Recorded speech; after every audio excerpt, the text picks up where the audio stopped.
Hello दोस्त, नमस्कार। अपने यूट्यूब चैनल पर आप लोग का स्वागत करती हूँ। आप लोग के बीच एक बहुत प्यारा, बहुत सुंदर कजरी गीत लेकर आए हैं। कैसा लगे कमेंट बॉक्स में अपनी राय जरूर बताना दर्शक। रेलिया रो काटी काट के बाबू हम परदेसवा जइबना।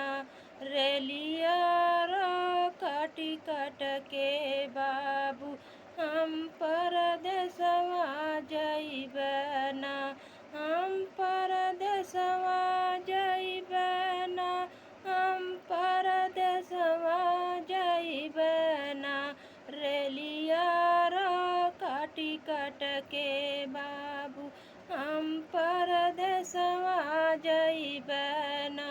जब पिया ताऊं जइब परदेसवा हमरे भैया के हो बोलवाई द।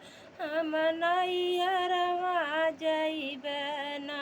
हमरे भैया के हो बोलवाई द। हम नैहरवा जइबना। रेलिया रो काटी काट के बाबू हम परदेसवा जइबना। रेलिया रो काटी काट के बाबू हम परदेसवा जइबना। हम परदेसवा जइबना। हम परदेसवा जइबना। रेलिया रो काटी काट के बाबू हम परदेसवा जइबना। जब धन तोहई हो जइबू नैहरवा, जेतनी रुपया हमर लगल ओतनी रुपया देके तोहई जाबू न। जेतनी रुपया धन लागल हमारी ओतनी रुपया देके जाबू न। रेलिया रो काटी काट के बाबू हम परदेसवा जइबना। रेलिया रो काटी काट के बाबू हम परदेसवा जइबना। हम परदेसवा जइबना। हम परदेसवा जइबना। रेलिया रो काटी काट के बाबू हम परदेसवा जइबना। जब हम जइब पिया तोहरी रुपया देके जाबैना। जब हम जइब नैहरवा तोहरी रुपया देके जाबना। रेलिया रो काटी काट के बाबू हम परदेसवा जइबना। रेलिया रो काटी काट के बाबू हम परदेसवा जइबना।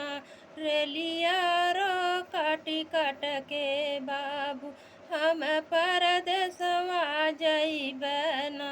जब पिया जब जइब परदेसवा जइसन हम रहली बाबा घरवा कुंवारी, ओइसन कई के तोहू जायना।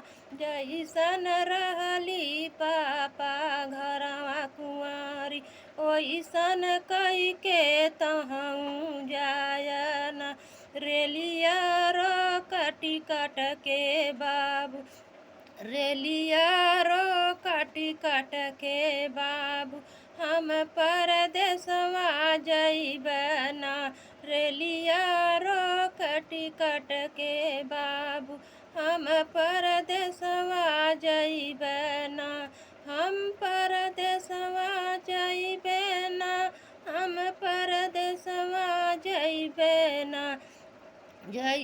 जब पिया परदेसवा जइब जइसन रहली पापा घरवा, ओइसन कई के तोहू जाय। ओइसन कई के तोहू जाय। मोरी बाली उमरिया पिया ओइसा कई के जाय। ओइसा कई के जाया रेलिया रो कटी कट के बाबू हम परदेसवा जइबना रेलिया रो कटी कट के बाबू हम परदेसवा जइबना। हेलो दोस्त, कैसा लगा कजरी गीत? आप लोग कमेंट बॉक्स में अपनी राय जरूर बताइए। हमारे चैनल को आप लोग लाइक सब्सक्राइब शेयर जरूर करिए दोस्त, हमें भी आगे बढ़ाइए। आप लोग का प्यार दुलार बहुत कम मिल रहा है, क्यों लोग आप लोग ऐसे क्यों कर रहे हैं? आप लोग किसी का दिल मत दुखाइए, चाहे अच्छा चाहे बुरा हो। आप लोग कमेंट बॉक्स में अपनी राय ज़रूर बता देना, लेकिन ऐसे तकलीफ़ मत दो कि ताकि दर्शक लोग को तकलीफ़ हो, सिस्टर लोग को। कैसे कैसे हम लोग वीडियो बनाते हैं, आप लोग ऐसा मत करिए। हमें भी आगे बढ़ाइए, अपना प्यार दुलार आशीर्वाद बरसाइए। तब ले बाय बाय, फिर मिलेंगे नेक्स्ट वीडियो में अच्छे गाने के साथ।